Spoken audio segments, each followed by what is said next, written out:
ട്രാൻസ്ജെൻഡറിസത്തെക്കുറിച്ച് നമുക്കൊന്നും അറിയാത്തൊരു ബയോളജി വിശദീകരിക്കാൻ ഒരാൾ വന്നിട്ടുണ്ട്. നമുക്ക് അതൊന്ന് പരിശോധിച്ച് നോക്കാം. നമ്മളങ്ങനെ ജീവിക്കണം, നമ്മളാണോ നാട്ടുകാരാണോ തീരുമാനിക്കേണ്ടത്? എൻ്റെ ഒരു മാഷ് കൂടിയായ ഒരു ഫ്രണ്ട് ഹോമോഫോബിയ പോസ്റ്റ് ഇട്ട സമയത്താണ് ഇതിന് സയൻസ് തപ്പിയാൻ പിന്നാലെ ഇറങ്ങി. അപ്പോൾ ട്രാൻസ്ജെൻഡറിസത്തെക്കുറിച്ചാണ് മൂപ്പർ വിശദീകരിക്കാൻ ശ്രമിക്കുന്നത്. പക്ഷേ ഹോമോഫോബിയ പോസ്റ്റ് ഇട്ടപ്പോഴാണ് അത് മനസ്സിലായതെന്നാണ്. അപ്പോൾ ഹോമോഫോബിയ ഈസ് ഡിഫറൻറ്റ്. ഹോമോഫോബിയ എന്ന് പറഞ്ഞാൽ ഹോമോസെക്ഷുവാലിറ്റിയുമായി ബന്ധപ്പെട്ടുള്ള കാര്യമാണ്. താങ്കൾ ഇനി വിശദീകരിക്കാൻ ഉദ്ദേശിക്കുന്നത് ട്രാൻസ്ജെൻഡറിസമാണ്. It is different. ഒന്ന് സെക്ഷുവാലിറ്റിയാണ്, മറ്റൊന്ന് ജെൻഡറാണ്. രണ്ടും കൂടി കൂട്ടിക്കുഴക്കരുത്. എന്നിട്ട് അദ്ദേഹം വിശദീകരിക്കാൻ പോകുന്ന സയൻസ് എന്താ നോക്കാം.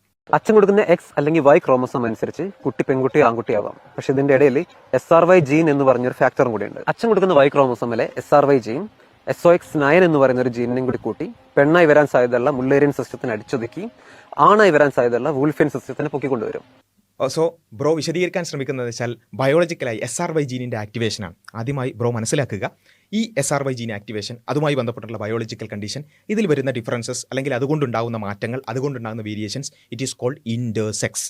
ബയോളജിക്കലായ വ്യത്യാസങ്ങൾ കാരണം ഉണ്ടാകുന്നതിന് നമ്മൾ ഇൻ്റർസെക്സ് എന്നാണ് വിളിക്കുക.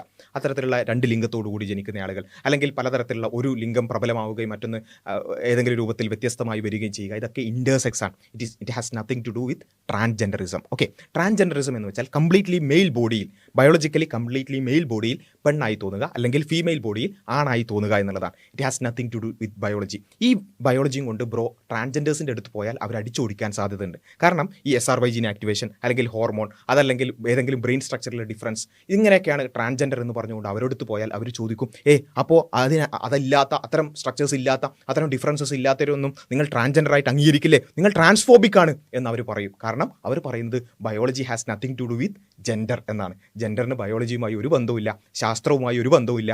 ആളുകൾക്ക് എന്ത് ഫീൽ ചെയ്യുന്നോ അതാണ് ജെൻഡർ എന്നാണ്. അതുകൊണ്ട് അത്തരം കാര്യങ്ങളിലേക്ക് ഈ സയൻസ് വിശദീകരിക്കാൻ ശ്രമിച്ചാൽ LGBT-ക്കാർ ഓടിക്കാൻ സാധ്യതയുണ്ട്. അതുകൊണ്ട് ഒന്ന് സെക്ഷുവാലിറ്റിയാണ്, രണ്ടാമത്തത് ഇൻ്റർസെക്സ് ആണ്, മൂന്നാമത്തത് ട്രാൻസ്ജെൻഡറിസമാണ്. ഇങ്ങനെയുള്ള എല്ലാ കാര്യങ്ങളെയും കൂട്ടിക്കുഴച്ച് അവതരിപ്പിക്കാതിരിക്കാൻ പ്രത്യേകം ശ്രദ്ധിക്കുക. അതുകൊണ്ട് ഇനി അഥവാ അത്തരം കാര്യങ്ങളിൽ ധാരണയില്ലാതെ വീഡിയോ ചെയ്യുകയാണെങ്കിലും വീഡിയോ ചെയ്തോളൂ, കുഴപ്പമില്ല. പക്ഷേ വല്ലാതെ ആറ്റിറ്റ്യൂഡ് ഇട്ട് BGM ഇട്ട് അത്തരത്തിലുള്ള മണ്ടത്തരങ്ങൾ പറയാതിരിക്കുക പ്ലീസ്.